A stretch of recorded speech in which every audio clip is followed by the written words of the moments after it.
আসসালামু আলাইকুম। আপনারা সবাই কেমন আছেন? আলহামদুলিল্লাহ আমি ভালো আছি। আজকে আমার জন্য কি সারপ্রাইজ নিয়ে আসলো আপনাদের ভাইয়া। আমাকে বলল আমি চশমা ঠিক করতে যাব। তা আমি মনে করছি যাক। আর বলল যে তোমার মোবাইলের স্ট্যান্ড একটা পাইলে নিয়ে আসবো। আমি এই ভিডিওর জন্য কিছুই কিনি নাই। সত্যি কথা বলতে আমার যা আছে আমি বলছি যে আমার ভাগ্যে যদি থাকে তাহলে এটা দিয়েই হবে। কিছুই কিনি নাই। স্ট্যান্ড আমার মোবাইলে একটা স্ট্যান্ড ছিল ছোট, ওইটা দিয়েই হোক। তাও সে কিনে আনছে। বলল যে বড়টা পাইলে নিয়ে আসবো। তখন সে চশমা যখন ঠিক করতে গেছে আমি তো আর জানি না। পরে আমাকে এনে দিয়ে বলতেছে দেখো কি আনছি। আমি সত্যিই অবাক হয়ে গেছি। আমি বুঝতেই পারিনি। সে আমাকে বলেই নি। যদি বলতো তাহলে আমি যাইতাম বা আমাকে নিয়ে যাবে না, একা একাই দিবে।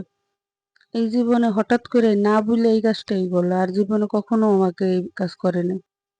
তার সাথে ছেলের প্যান্ট নিয়ে আসলো 2টা। একটা ভাঁজ করছে, আর একটা ছেলে পড়তে আছে। আর মোবাইলের সাথে কি কি পাইছে সেটা দেখাইছে, যে বলতেছে এইটা এইটা দিচ্ছে। এখন আমি বললাম এই মোবাইল কেমন হবে। বললো যে এর আগে তো অন্য অন্যগুলো ব্যবহার করছো, অপো মোবাইল ব্যবহার করছি, স্যামসাং, ভিভো, রেডমি। তো বললো এইটা ব্যবহার করে দেখো একটা মোবাইল কতদিন আর যায়। আর আমার মোবাইল আর আপনাদের ভাইয়ের মোবাইল দুইটা হ্যাং করতেছিল। যেহেতু 2টা মোবাইলই যখন ডিস্টার্ব দিতে আছে, মোবাইল তো কেনাই লাগবে, একটা কেনো। তাই সে নিয়ে আসলো। এইগুলো হচ্ছে বাহিরের কিছু দৃশ্য নিয়ে আসলো ভিডিও করে, যে বলে দেখে বাইরে যাও না, গেলে চিল্লাচিল্লি করো যে জ্যাম জ্যাম, ঘর থেকে বের হইতে ইচ্ছা করে না। আর আমার ভাই, বিশ্বাস করবেন না আপনারা, আমি ঘর থেকে বের হইলেই আমার মাথা ব্যথা করে।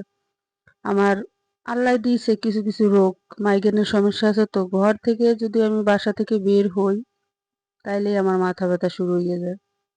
আমার মনে হয় কি আমি বাসার ভিতরেই শান্তিতে থাকি।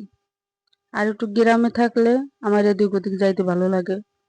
কোনো চিল্লাচিল্লি নাই, গাড়ির হর্নের শব্দ নাই, গ্রামের ঠান্ডা পরিবেশ ভালো লাগে। আর এই জ্যামের ভিতরে যদি থাকি তাহলে মনে করেন এত বাজে অবস্থায় আমার, আমি মানে 3 দিনও মাথা সোজা করতে পারি না। যেহেতু প্রেশারের সমস্যা, মাইগ্রেনের সমস্যা, মাথা তো আমার সোজা করা যাবেই না। তার উপরে সংসারের চাপ তো আছে, রান্না বাড়া, ওই ওই চিন্তাতে আমি কোথাও বের হই না। সবাই ঘুরতে বেরোয়, আমার ঘুরতে ইচ্ছাই করে না। কাজের চিন্তায় থাকলে নেই। হ্যাঁ, বলতে পারেন যে আরো সবাই যায় না, যায়। সবার মন মানসিকতা এক না। আমি মনে করি যে বাসার ভিতরেই আমি শান্তিতে থাকি। বাসা থেকে জরুরি না হইলেই আমার বের হইতে ইচ্ছা করে না। ছেলেরা বলল তুমি এই মোবাইলটা নিয়ে আসলা, কেমন হবে? যদি তুমি যেহেতু ভিডিও করবা তাহলে আমাদের বলতাম, আমরা অন্য ফোনের কথা বলতাম। তা বললো যে যাক, এটা দিয়ে পরে আবার এটা কিনবো। তা আপনারা সবাই আমার জন্য দোয়া করবেন যেন আমার মনের আশা পূর্ণ হয়। প্রত্যেকটা মেয়ে চাই তার নিজের কিছু ইনকাম থাকুক, নিজে পরিশ্রম করে কিছু করুক। আমি আসলে কোনোদিনও নিজের ভাবে চেষ্টা করিনি কোনো কিছু। যখন গ্রামে বাড়ি ছিলাম 2-1টা হাঁস মুরগি পালতাম, ওইখান থেকে কিছু আসলে খুব ভালো লাগতো।